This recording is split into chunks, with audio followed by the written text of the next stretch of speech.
आज सुबह से दिल्ली में विदेशी मेहमानों का आना शुरू हो जाएगा, परंतु इस खबर पर बाद में आते हैं।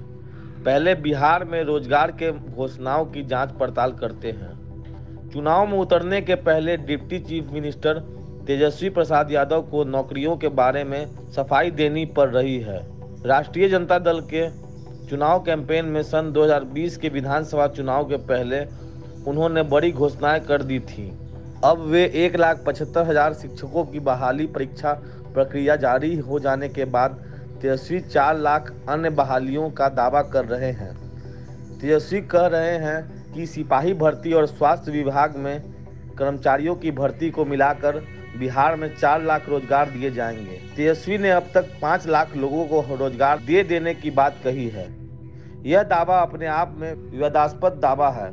तेजस्वी यादव यह कह रहे हैं कि 2025 तक अन्य 5 लाख लोगों को रोजगार दे दिया जाएगा। इस समय जबकि देश में बेरोजगारी संबंधी आंकड़े में धीरे धीरे सुधार आया है, बिहार में रोजगार का मसला तीखा बना हुआ है। जानते चलते हैं कि अप्रैल 2020 में करंट साप्ताहिक स्टेटस CWS ने भारत में 21% बेरोजगारी का आंकड़ा दिया था। उसी समय बढ़ती बेरोजगारी के तीखेपन के बारे में चर्चा तेज थी। सितंबर 2022 में बेरोजगारी की दर घटकर लगभग 7% पर आ गई। बेरोजगारी संबंधी राष्ट्रीय आंकड़ों के बारे में हम बाद में विस्तार से विशेष रिपोर्ट लेकर आएंगे। अभी ये जानना जरूरी है कि बिहार सरकार के लिए अपने ही प्रदेश में रोजगार का राजनीतिक एजेंडा बना हुआ है। बिहार के लिए बेरोजगारी पीड़ा देने वाला और तीखा मामला है।